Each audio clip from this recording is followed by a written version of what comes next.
Mayong buntag mga brothers, matud pa dinhi sa pangutana.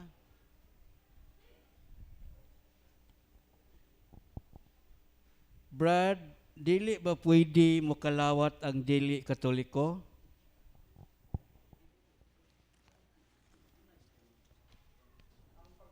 Ang pagkalawat usa na sa sakramento. So ug dili ka Katoliko, dili gyud ka pwede. Mao ganay kuha na to balawat sa simbahan nga kanang wala ka mabunyag giisip Katoliko, dili ka pwede mo dawat sa sakramento. Okay, follow up niyang pangutana, Brad. Maingon siya, Brad, kapila man yun mangumpisal sa usa ka tuig? Magdepende na sa atong gibuhat. No? Kita maginahibaw nga kung nakasatag mortal, na ako naman gi-explain ninyo nga about sa mortal sin. Mag-uban ganitong tulo? Unsa ganitong tulo? Ha? Full knowledge, full consent o grave matter, mag-uban gani ini siyang tulo, that is mortal sin. Kung nakakommit ka ng mortal sin, nahibaw man ka every month. Pero wag gyud ka makakommit, nahibaw man ka binya lang ang imuhang nahimong sa once a year. No, mo to itubag. Okay, dugang pangutana, Brad. Matud pa rin niya, Brad, kanang magpahilog or anointing of the sick, pwede ra ba na himuon, Brad, bisan dili grabe ang sakit or galuya ang tao? Basta na ay sakit, pwede hilugon. Mabata, matiguang, pwede na siya hilugon. Mo to ang explain bitaw ninyo nga kanang natay sakit, unsay gingon sa Santiago 5:14. Kung nagpasikiton ka, dula ang mga pangulo sa simbahan. No, sabot ba sabot kung duna kay sakit, bisag bata na, dunay sakit, pwede nimo ipahilog. Dili kay hilog ka ng gatinga na. Ha? May mora ba yun nanda na to? Dili ka ng gatinga na. Kaya ang purpose sa hilog, duha.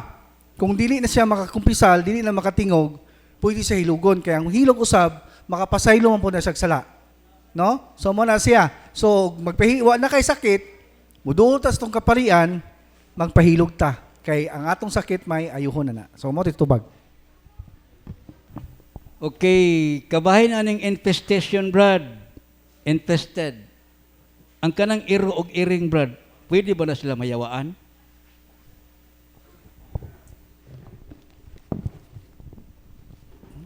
Aron ta makasabot, aron ta makatuhog. Duha ka klase sa infestation. Local infestation o personal infestation. Ang local, ang lugar grabe ka infested. Kay ngano man, kay kanang lugar ang mga tawo nga nagpuyuan na grabe nga sa ang gipangbuhat. Local infestation.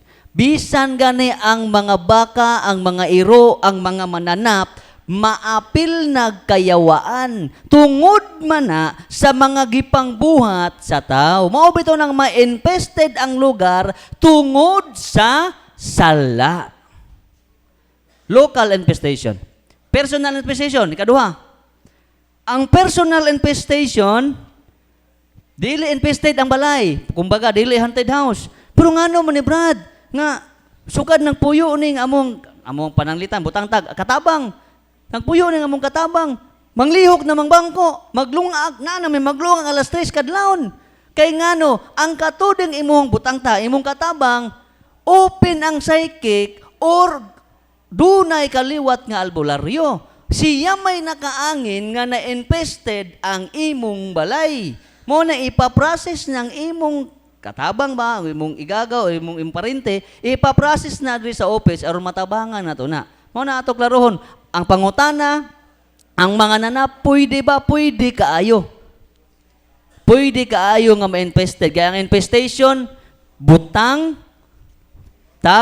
butang, kana infested, butang o mga mananap. Mo na tawag infestation. Mo ito itubag. Okay, dugang pangutana, Brad. Matud pa niya, bro, as lang ko, isip anak, pwede ba ko mag-deliveran sa akong mama? Wala pa manggod sila makasal. Pero pero walay mag-deliverance. Ang wala nila gi-practice ang cares. Pwede ba ko isip anak mo deliveran sa akong mama nga wala pa nakasal? dili pwede.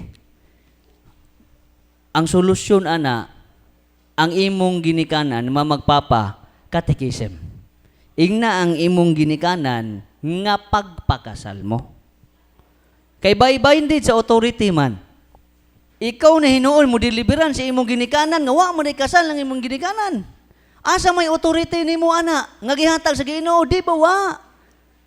Mao gani nang gibali ko na og ganiha, mawa ang authority, mawa ang natural authority, pinagi sa sala. Ang imong buhaton dili deliverance, kun dili katekism.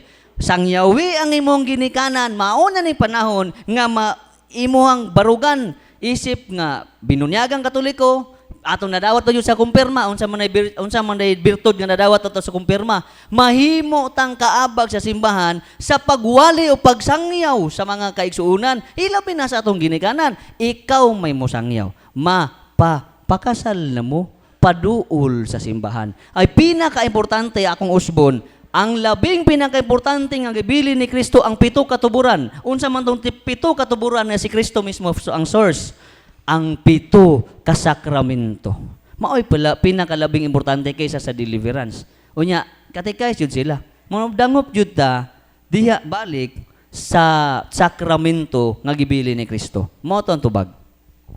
Okay, dugang pangutana, mingon siya bro, kanang civil wed, kasal sa huwis, dili man na sila makadeliveran sa pamilya, sa bana o sa anak. Pero pwede ba sila bro maka self-deliverance?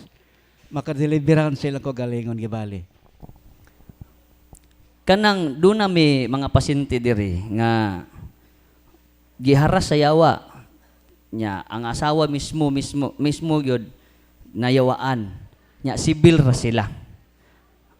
Kung giharas yung pagmaayo, pwede nimo gamiton ang prayer of deliverance. Siya may muampo, siya ang kagalingon. Ikaw may mo prayer siya mong kagalingon kung nayawaan. Oh. Pero ugbutan pa, wa pa ganin ang mayawa ipaduol balik sa sakramento. Mo na balik ko. Balik sa simbahan, ipakasal. Kanusa man na magpakasal? Og dako ng baboy? Dili. Na ay ordinary wedding mass. Free na siya ha. Ordinary wedding mass. Doon lang sa parokya. Kaya pinangkalabing importante nining sakramento sa kasal mao ang sakramento nga madawat sa mga magtiayon. Wala kung pananglitan og haras na gyud, kung gayawaan na gyud, grabe na gyud, giharas na gyud sa daotang espiritu, self-deliverance. Okay? Pero pinakalabing importante gyud, balik ta sa panudlo simbahan. Mao toy atong yan nga tubag.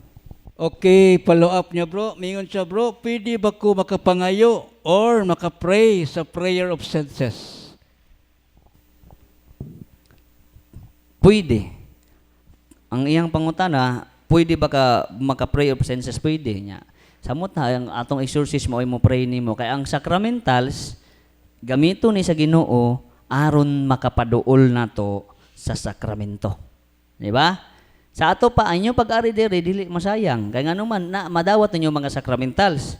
Aron makapaduol ninyo Kristo. Kanong sa araman masayang, kung di mo magpatalinghog, kung di mo muduol sa sakramento nga gibili ni Kristo. Kaya mao man ay maana man na to madawat ang sanctifying grace.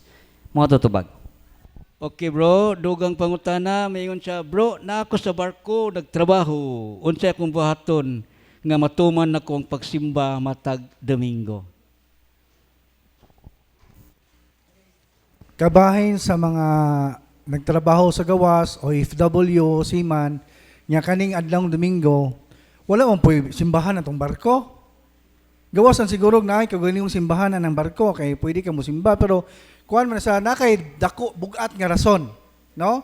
So, ang imong himuon, katong mga seaman, mga FW, inyong himuon, nga way simba diha, way misa diha ang mga lugara, magrosaryo kada gabi. No? So, di man na matawag mortal sin kay namatay na may dako nga rason, nganong di ka kasimba. Magmisa ka sa mong kagalingon. No? So, mo na siya tubag.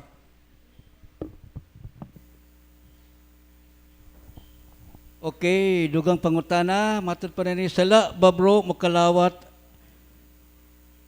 nga gikasal sa civil wedding, og ang mukalawat nga dugay wala nakumpisal. Sala ba kuno na? Kaning bahin sa pagdawat sa Eucharist, di ba ako nangingnan nga ang talk ganiha nga dili ta pwede mo dawat kung nata sa estado sa pagpakasala. Kung mortal sin. Nga hinumduman na to tuntulong, makakometa atong tulo, di ba? Masa ganitong tulo, balik-balikon ba aron mahibawagin mo? Tuntulong nga makakomit og mortal sin, dili man tanang sala mortal. No? So, mao na siya kung mortal sin, dili ka pwede mangalawat kay mangalawat ka mosamot ka bugat ang imong sa sacrilege na siya. No? So toy kaduhang pangutanan niya, Brad. Kanang dugay wala nakumpisal. Sala bang makakalawat? Depende pod. Kanang dugay ka nang umpisal nya panalitan ang imong sala binya lang. No? Binya lang. So, ang binyal kung panahon mo simba ka or mo direct ka sa Ginoo, pwede man ka mo direct sa Ginoo basta binyal. Unsa may itong gingon ninyo? 1 Juan 5:16, ay sika magtotoo nga makasala ang idili mo sangpot sa kamatayon, pwede siya magampo. Apan dunay sala nga mosangpot sa kamatayon, nga dili nakapwede magampo niini. Bot pasabot, kung binyal nga sala, pwede ka mangayog pasaylo sa Ginoo kung binyal. No? So mo na siya, kung panahon sa misa, kung doon na kay binyal pero mortal, nakaysa nga mortal, nya mo attend ka sa misa, ayaw lang pangalawat. No? Mangumpisal siya kauna. So mo ito tubag.